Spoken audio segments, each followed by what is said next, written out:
you try to live your life against your group's interests, you're not going to have a very happy or effective life. This system, with its gaps and obstructions, allowed the founders of groups advocating extreme violence during the 1970s and 1980s. And the neologist says people with higher spatial and mathematical IQs are more useful on average than people with higher verbal IQs. You have absolutely no evidence for that, right? You have all sorts of beliefs completely lacking in evidence. In fact, all the evidence points in the opposite direction, right? Having a higher verbal IQ will do more for your income and will do more for your success in life and your social status than having a high spatial and mathematical IQ. I don't get to define what motivates you. Good challenge. And so either my conception, I didn't know you, right? I don't know you from Adam. Either my conception of what's driving you is accurate or it's not. If it's not accurate, it won't matter, right? If you said, Luke, you're an idiot, that would not matter to me because I know it's not true. If you said, Luke, you're illiterate, that would not matter to me because I know it's not true. If someone says something to me, uses a slur against me that's not true, it doesn't matter to me. It's only when I get a criticism that I think is at least partially true that I may be knocked back. So if I said something that is touching on a painful truth, then you'll feel it, all right? When we're called by our proper name, we recognize it. On the other hand, if everything I said is completely delusional and has absolutely no application to you, then it won't bother you. If you are bothered by anything I've said, it's because it has some resonance in truth.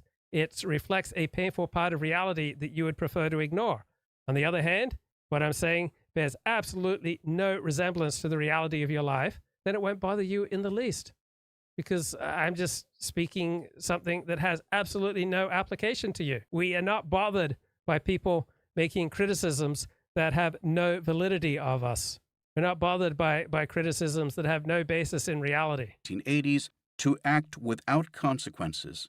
And today, it has built a protective cocoon around their ideological descendants. You know, that's a good way to live, like build a protective cocoon, because the world is frequently cruel and harsh. Right? The only civilizations that survive and prosper are civilizations that either have big walls or natural walls. They either have man-made walls or they have natural walls such as oceans. Because otherwise, you start creating something good, all sorts of riffraff will try to come along and free ride on the great thing that you've created. So the only way to maintain civilization is by enjoying big walls. Some of these people now run Israel. In 2022, just 18 months after losing the prime ministership. And why do some of these people run Israel? Because they are aligned with what the majority of Israelis want. Oh my God, this is democracy in action. Right? Israel gets the leaders it deserves. Israel gets the leaders they voted for. And I don't think this is a particularly competent Israeli government. Right? This Bibi Netanyahu government that was in power on October 7th was perhaps the most incompetent Israeli government ever. But it is the government that the Jewish Israelis voted in. Benjamin Netanyahu regained power by forming an alliance with ultra-right leaders of both the Religious Zionism Party and the Jewish Power Party. It was an act of political desperation on Netanyahu's part. And it ushered into power some truly radical figures.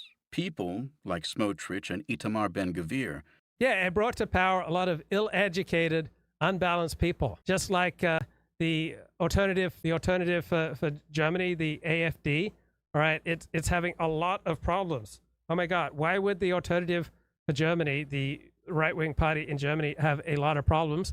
Because marginalized groups attract marginalized people. Marginalized people tend to be antisocial, ineffective, and they tend to rapidly fall out with each other. They tend to be, vulnerable, much more vulnerable to life. And so the alternative for Germany has just completely fallen apart because its leaders have been taking bribes, because so many of its leading figures are criminally inclined and incompetent. Right? You don't want to hang out with marginalized people. Right? Life among marginalized people is a horror show. You want to do everything you can to build a protective cocoon between you and marginalized people. Who had spent decades pledging to wrest the West Bank and Gaza from Arab hands. Just 2 months earlier, according to news reports at the time, Netanyahu refused to share a stage with Ben-Gvir, who had been convicted multiple times for supporting terrorist organizations, and in front of television cameras in 1995, vaguely threatened the life of Rabin, who was murdered weeks later by an Israeli student named Yigal Amir. Now Ben-Gvir was Israel's national security minister and Smotrich was Israel's finance minister, charged additionally with overseeing much of the Israeli government's activities in the West Bank. Right. So the main problem with the alt-right in America was that about a third of its members were criminals, right? Another third of its members, like to dress up and play like Nazis. And, another third of its members were into, various sexual perversities, right? When you attract trash, they trash your movement. And this is the problem that Germany's right-wing party is enduring. It was a rising star of the far right. Now it's a scandal magnet. Just months ago, the AfD was on a roll.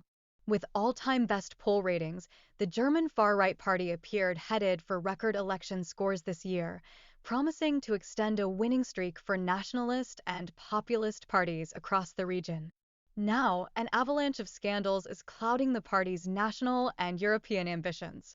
After years of thriving on controversy, the AfD is seeing voters pull away and risks being relegated to a purely regional force concentrated in Germany's former communist East. Speaking in her sixth-floor office overlooking Berlin's monumental Reichstag building, Alice Weidel, the AfD's co-chairwoman, acknowledged the difficulties. Like no other party, we are facing an institutional assault.